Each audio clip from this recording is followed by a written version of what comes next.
चलिए हम लोग पिछले वीडियो में सॉलिड स्टेट का परिचय इंट्रोडक्शन कर चुके थे। आइए हम बताए थे बाबू कि सॉलिड स्टेट दो प्रकार के होती है। There are two kinds of solid states, मतलब ठोस अवस्थाएं दो प्रकार के होती है। पहला को बोला था क्रिस्टलाइन सॉलिड और सेकंड बोले थे एम्फोर सॉलिड, मतलब क्रिस्टलीय ठोस और अक्रिस्टलीय ठोस। आइए हम लोग क्लासिफिकेशन ऑफ सॉलिड स्टेट पढ़ रहे थे, उसको हम लोग कंटिन्यू आगे बढ़ाते हैं। चलिए देखिए, क्रिस्टलीय ठोस, क्रिस्टलाइन इंग्लिश में बोलते हैं क्रिस्टलाइन सॉलिड। ये है क्या, इसे किसे कहते हैं? क्रिस्टलीय ठोस। क्रिस्टलीय ठोस वे ठोस पदार्थ जिसके अवयवी कणों का क्रम नियमित होता है वह क्रिस्टलीय ठोस कहलाता है। क्रिस्टलीय ठोस वे ठोस पदार्थ जिसके अवयवी कणों, अवयवी कण है क्या, इसको देखिए, अवयवी कण मेन पॉइंट नहीं है, नबज को पकड़ना बाबू कुछ भारी नहीं है। कहता हुए ठोस पदार्थ जिसके अवयवी कणों का क्रम नियमित होता है वह क्रिस्टलीय ठोस कहलाता है। समझिए, वह क्रिस्टलीय ठोस कहलाता है। सर अवयवी कण होंगे क्या? तो अवयवी कण बाबू यहां पर होगा या तो परमाणु होगा, या तो अणु होगा, या तो आयन होगा। तो या तो आपको यहां पर देख लेते हैं, आपको या तो एटम होगा, या तो मोलकुल होगा, या आपका आयन होगा। तो एटम परमाणु हो या अणु हो या आयन हो, उसी को हम लोग क्या बोलेंगे? किसी भी क्रिस्टलीय ठोस, किसी भी ठोस का अवयवी कण क्या बोलेंगे? परमाणु, अणु और आयन। यही हम लोग का क्या है बाबू? अवयवी कण है। चलिए हमने बोला अवयवी कणों का क्रम नियमित होता है। क्रम नियमित होता मतलब क्रम मतलब लगातार। जैसे मान लो कि अगर यहां पर एक कण है, अवयवी कण है, तो हम लोग परमाणु, अणु और आयन को, हम लोग परमाणु, अणु, आयन को इस प्रकार नहीं समझेंगे। मान लो कि वह जो है फुटबॉल के आकार में है, तो फुटबॉल के साइज से हम लोग समझेंगे इसको, बहुत ही आसान हम लोग को लगेगी। ठीक है, तो वे ठोस पदार्थ जिसके अवयवी कणों का आकार, अवयवी कणों का क्रम नियमित होता है वह क्रिस्टलीय ठोस कहलाता है। जैसे देखो कि नियमित होता है, जैसे एक हुआ अवयवी कण, इसके लगातार ऐसे बढ़ते जाएंगे, मतलब क्रम हो गया, नियमित क्रम हो गया कि नहीं हो गया। इसके नीचे अगर चलेंगे तो फिर इसी के साइड में ऐसे क्रम इसका चलते जाएगा। तो इसको हम लोग क्या बोलेंगे बाबू? इसी को हम लोग बोलेंगे क्रिस्टलाइन सॉलिड, क्रिस्टलीय ठोस बोलेंगे। ठीक है, हम स्लो मोशन में समझाते जाएंगे, समझ में आ गया तो बहुत बड़ी बात है। दीर्घपरासी व्यवस्था, हमने सेकंड पॉइंट में लिखा कि क्रिस्टलीय ठोस होते हैं वह दीर्घपरासी व्यवस्था में होते हैं, मतलब हुआ लॉन्ग रेंज ऑर्डर में होते हैं। लॉन्ग रेंज ऑर्डर में कहने का मतलब कि अगर इसका एक कण यहां से बनाना स्टार्ट किए तो सेकंड ये लॉन्ग रेंज ऑर्डर में होगी। मतलब इस तरह से आपको क्या हो जाएगा, ये व्यवस्थाएं क्या हो जाएगी, आगे क्यों चलती रहेगी, बढ़ती रहेगी, नियमित क्रम में अपना क्या करेगा, बढ़ते रहेगा। लेकिन इसका जो परासी होगा, रेंज होगा, वो बहुत बड़ा होगा, दीर्घ होगा, दीर्घ परासी ऑर्डर बोले, मतलब बड़ा तक चलेगा। उसके नीचे भी उसी सेम तरीके से चलेंगे। तो इसको हम लोग क्या बोले? दीर्घ परासी व्यवस्था बोले। मतलब कि बोले क्रिस्टलीय ठोस क्या होता है कि, तो बोले कि दीर्घ परासी व्यवस्था में होता है, मतलब लॉन्ग रेंज ऑर्डर में होता है। चलिए कुछ एग्जांपल लिए, जैसे नमक, तो नमक, नौसादा, आयोडीन, नीला थोथा, चीनी, हीरा, ग्रेफाइट, ये बाबू सभी जो है क्रिस्टलीय ठोस के उदाहरण है। बोलेगा नमक, तो नमक में आपको क्या हुआ? नमक का फॉर्मूला कोई पूछ देगा तो क्या बोलेगा? NaCl, sodium chloride, NaCl। कोई बोलेगा नौसादर के क्या होगा सर? तो नौसादर का हो जाता है वो NH4Cl, अमोनियम क्लोराइड। आयोडीन का I2 बोल दीजिए, क्या I2। नीला थोथा CuSO4, कॉपर सल्फेट बोल दीजिए, नीला थोथा का होता है। चीनी का फॉर्मूला होता है वो C12H22O11, चीनी हो गया। बोलेगा हीरा, तो कार्बन ले लीजिएगा, हीरा मतलब कार्बन हो गया C। जी सर। ग्रेफाइट, तो ग्रेफाइट को भी C बोलिएगा। तो नमक, नौसादर, आयोडीन, नीला थोथा, चीनी, हीरा, ग्रेफाइट, सर ये क्रिस्टलीय ठोस कैसे बने? तो आप एक मत बहुत ही आसान बात आपको समझ आ रहा है। जैसे नमक का ढेर देखो तो नमक का आकार जो होगा क्या होगा, वो नियमित होता है। नियमित इसलिए कि जैसे कि एक कण जैसा नमक का रहेगा, वैसे हर कण उसी प्रकार होते हैं। इसलिए कह देते हैं क्रिस्टलीय ठोस का जो क्रम वो क्या है, उसका नियमित आकार होते हैं, है ना, मतलब निश्चित ज्यामितीय आकृति होती है उसका। जैसे मान लो कि नमक का बड़ा कण है या छोटा कण, उसी प्रकार चीनी की बात करें तो चीनी भी उसी प्रकार से है। तो बाकी सब को इसी समझो, नमक, नौसादर, आयोडीन, नीला थोथा, चीनी, हीरा, ग्रेफाइट। ये क्वेश्चन ऑब्जेक्टिव प्राथमिक कक्षा में जरूर पूछ लेता है कि निम्नलिखित में से कौन क्रिस्टलीय ठोस पदार्थ है, निम्नलिखित में से कौन अक्रिस्टलीय ठोस पदार्थ है। ठीक है, एक क्वेश्चन यहां से ऑब्जेक्टिव हम लोग को पकड़ा है जब हम आप लोग को टेस्ट लेंगे तब। चलिए आइए हम लोग पढ़ते आगे क्रिस्टलीय ठोस पदार्थ के गुण, उसके गुण कैसा है, कैसा वो बिहेव करता है। सुनिएगा, पहला लिखा है बाबू, इसका ज्यामिति निश्चित होता है। इसका ज्यामिति क्या होता है बाबू, निश्चित होता है। ज्यामिति निश्चित का मतलब कि अगर नमक है, नमक के एक कण जैसे है, वैसे अदर कण भी उसी प्रकार होंगे, मतलब इसकी ज्यामिति क्या है, निश्चित। बोलिए, विषमदैशिक होता है। विषमदैशिक, विषम मतलब और भिन्न होगा, दैशिक मतलब दिशा की बात कर रहे हैं, मतलब विभिन्न दिशाओं में, विभिन्न दिशाओं में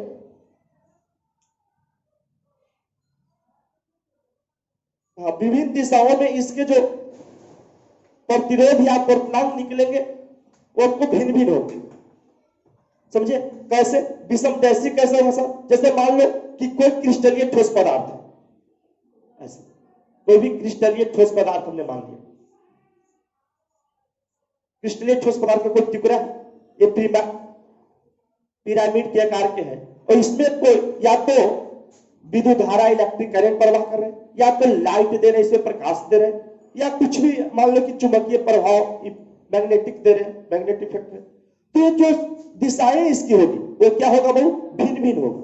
ये बात हम कहना चाह रहे हैं, भिन्न भिन्न होगा। इसलिए बोलते हैं कि क्रिस्टलीय ठोस पदार्थ के गुण जो होते हैं विषमदैशिक होता है। सेकंड पॉइंट हो गया, इसका गलनांक निश्चित होता है। ये क्या मतलब हुआ, गलनांक निश्चित होता है, मतलब किसका ताप निश्चित होगा तो गलनांक क्या हो जाएगा, उसका निश्चित होगा। जैसे मान लो कि पानी, पानी क्या है, जैसे कि जल है, H2O जल। अब जल को उबलने के लिए टेम्परेचर कितना चाहिए, 100 डिग्री सेल्सियस। क्या 100 डिग्री सेल्सियस से नीचे रहेगा तो क्या जल उबलेगी, नहीं उबलेगा। इसका मतलब क्या है कि जल के उबलने के लिए टेम्परेचर क्या है, फिक्स है, निश्चित है, मतलब इसका गलनांक क्या होता है, निश्चित होता है। जैसे मान लो जल को बर्फ करना है, बर्फ बनाना है तो 0 डिग्री सेल्सियस रख देते हैं टेम्परेचर, तो हम लोग को क्या बन जाता है, बर्फ बन जाता है। तो इसी प्रकार बाकी सभी क्रिस्टलीय ठोस पदार्थ होते हैं, उसके भी टेम्परेचर क्या होंगे, फिक्स होंगे। इसलिए कहा गया कि जो भी क्रिस्टलीय ठोस पदार्थ होंगे उसका गलनांक क्या होगा, निश्चित होगा। ये आपको क्रिस्टलीय ठोस पदार्थ के गुण में 3 बिंदु लिख दिए। चौथा गुण बाबू आप लिख सकते हैं, क्या लिख सकते हैं सर, कि क्रिस्टलीय ठोस पदार्थ के अवयवी कणों का क्रम नियमित होता है। चौथा पॉइंट क्या लिखेगा कि इसका अवयवी कणों का क्रम नियमित होता है। 4 पॉइंट हो गया। पांचवा लिखिएगा, यह द्विपराशी व्यवस्था में होते हैं। 5 पॉइंट हो गया। अब और समझेंगे, जैसे मान लो कि हमने क्या बोला कि क्रिस्टलीय ठोस को समझने के लिए हमने बोला कि अणु, परमाणु, आयन जो अवयवी कण है उसको एक फुटबॉल के साथ मानो कि फुटबॉल, ठीक है। चलिए तो 1 कण, 2, 3, 4, 5, 6, 7, इस तरह से हमने द्विपराशी व्यवस्था में ले लिया, नीचे भी इसी क्रम में ले लिया, मतलब दम से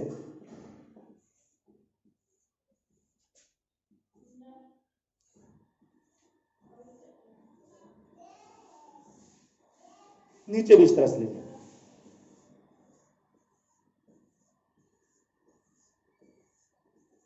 ठीक है, तो ये आपका क्या हो गया, एक सच हो गया। जैसे एक सच हो गया, एक सच मानेंगे, इसको OIH मानेंगे, तो समझो कि एक सच हो गया, ये OIH हो गया। ऐसे ही बोलेंगे ये रो हो गया आपका, ये कॉलम हो गया, इस क्रम में व्यवस्थित है। तो इसको हम क्या बोलेंगे कि ये जो अवयवी कण जो है वो क्रिस्टलीय ठोस पदार्थ के जैसा अरेंजमेंट है, लेकिन क्या है, सेम है। देखिए, और क्रिस्टलीय ठोस पदार्थ में इसको वैकेंट है, खाली स्थान है, इसको वॉइड बोलते हैं या रिक्ति बोलते हैं, इस स्थान को रिक्ति बोलते हैं, रिक्ति, रिक्ति बोलते हैं। ठीक है, अब बताइए इस तरह से व्यवस्था किया गया है क्रिस्टलीय ठोस पदार्थ में। ये कैसा बोलेंगे कि जो कैसा किस तरह का अरेंजमेंट है, तो कह लीजिए क्रिस्टलीय ठोस में अरेंजमेंट, ठीक है, व्यवस्था में। और इसी क्रम को मैं एक बात और समझा देना चाहता हूं कि इसमें क्या है कि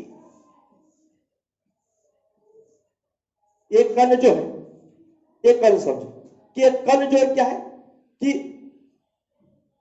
आपको निश्चित जो है, निश्चित क्रम में क्या है, ये व्यवस्थित है। उसी प्रकार जैसे मान लो कि कैरम बोर्ड की गोटी देखे होंगे, जिस इस तरह से व्यवस्थित उसको कर दे सकते हैं कि समझिए कि अगर ये आपका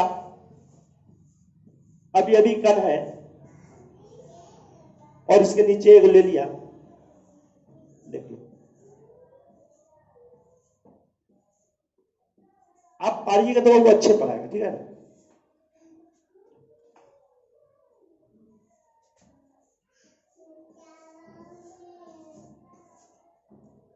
चलो, ये भी जो है क्या है,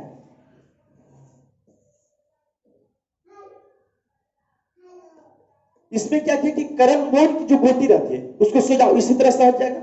इसमें भी क्या है, इसका निश्चित क्रम व्यवस्था कैसे, जैसे मान लो कि ये कैसे गया, ठीक है, और दूसरा देखो ऐसे चल जाएगा, ये देखो ऐसे आ जाएगा। ये व्यवस्थाएं क्या है, क्रम है, क्रमित है। देखो इस तरह से ऐसे सजा हुआ है, 1 2, देखिए, इसको भी क्या बोलेंगे, क्रिस्टलीय ठोस पदार्थ, नियमित क्रम हो गया, है ना। तो हम इसको अच्छी तरह से समझ सके इसको। चलिए, तो आपको हमने बता दिया क्रिस्टलीय ठोस क्या है, और उसके उदाहरण एग्जाम्पल को जरूर याद रखेंगे। एक क्वेश्चन वहां से ऑब्जेक्टिव आपको बोर्ड में पूछ लिया जाएगा। हमने आपको बता दिया क्रिस्टलीय ठोस पदार्थ को। अब इधर देखो बाबू, आपको साफ दिखना चाहिए, इसीलिए हम वीडियो कभी कल नहीं डालते कि साफ नहीं दिखता है। अब क्रिस्टलीय ठोस पदार्थ मतलब ये है क्या, जैसे वे ठोस पदार्थ जिसके अभी कणों का क्रम नियमित नहीं होता है। इसमें क्रम नियमित है, इसमें क्रम नियमित नहीं होता। सर कैसे समझेंगे, जैसे मान लो कि इस तरह से अभी कण है, उसके बाद एक नीचे आ गया, यहां पर सज गया, उसके बाद फिर इस तरह से यहां पर इस तरह से। अब चलो इसको देखो, यहां से अगर यहां पर गए, ठीक है, उसके बाद यहां पर मुड़ गए, उसके बाद ऐसे बढ़ गए, फिर यहां पर ऐसे हो गए।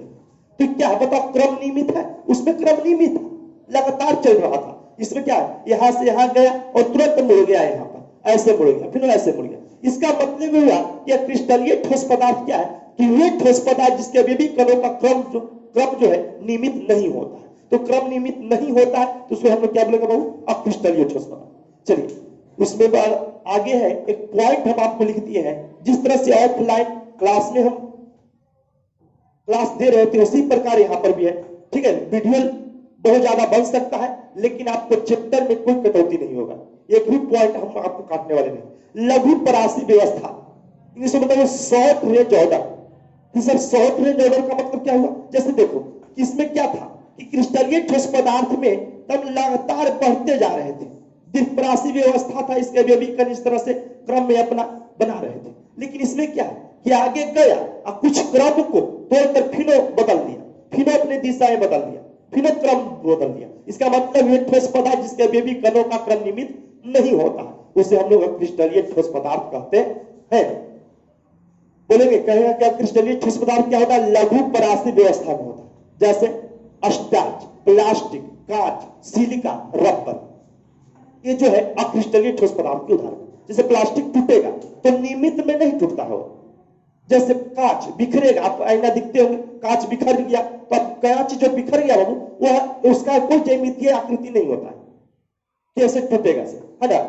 लेकिन एक बात और बता देते हैं कि जो वाहन के आगे जो शीशे लगे रहते हैं, कभी कभी देखोगे कि वाहन के आगे जो शीशे लगते हैं उसको अगर ब्रेक कर जाता है, टूटता है, तो रोड पर गिरे हुए देखोगे उसके कण जो रहते हैं ना, लगता है कि सेम साइज के सभी कण। तो इतना मतलब आगे वाले गाड़ी की जो कांच वाले आगे रहते हैं उसको हम लोग अक्रिस्टलीय ठोस नहीं बोलते हैं, उसको हम लोग क्या बोलते हैं, क्रिस्टलीय। वाहन के कांच वाहन में लगे जो कांच होंगे वह जो होगा क्रिस्टलीय हो जाएगा। लेकिन कांच जैसे बोलेंगे बहुत बारी, बहुत दुलरुआ क्वेश्चन है पूछा हुआ बहुत बार कि कांच जो है कैसा ठोस पदार्थ है, बहुत बार आपको बिहार बोर्ड पूछ चुका है।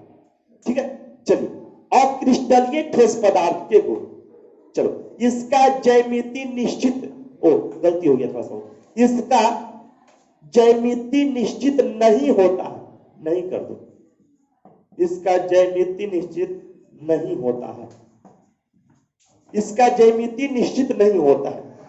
जैसे प्लास्टिक को तोड़ो, उसका ज्यामिति निश्चित नहीं होता है ना। ये समदैशिक होता है, मतलब इसके अगर मान लो कि कोई क्रिस्टल अक्रिस्टलीय ठोस पदार्थ है, उसमें कोई विद्युत धारा प्रवाह कर रहे हैं या कोई प्रकाश दे रहे हैं तो विभिन्न दिशाओं में नहीं, एक ही दिशाओं में जाते हैं, इसलिए बोला है क्या चीज समदैशिक होता है। ठीक है, इसका ज्यामिति निश्चित नहीं होता, किसका बहु अक्रिस्टलीय ठोस पदार्थ। इसका गलनांक निश्चित नहीं होता, इसका गलनांक भी निश्चित नहीं होता कि कितने डिग्री सेल्सियस में या कितने केल्विन पर गर्म हो। जैसे मान लो प्लास्टिक को गर्म करो, तो प्लास्टिक गर्म करेगा तो आगे नरम होता है, तब फिर वो द्रव रूप में बदलता है, इसका मतलब इसका गलनांक क्या होता है, निश्चित नहीं होता है ना। तो 3 बिंदु हो गया अक्रिस्टलीय ठोस पदार्थ के गुण में। चौथा पॉइंट क्या लिख दीजिएगा, तो यही लिखिएगा कि इसके भी कणों का क्रम नियमित नहीं होता है। 5वां पॉइंट लिखिएगा कि इसके भी कण लघु परासी व्यवस्था में होते हैं, मतलब शॉर्ट रेंज ऑर्डर में होते हैं। और आप जो है वीडियो अगर अच्छी लगे, समझ में अच्छी तरीके से आए तो लाइक, कमेंट और चैनल को सब्सक्राइब कर लें कि आगे भी वीडियो आपको मिलते रहे।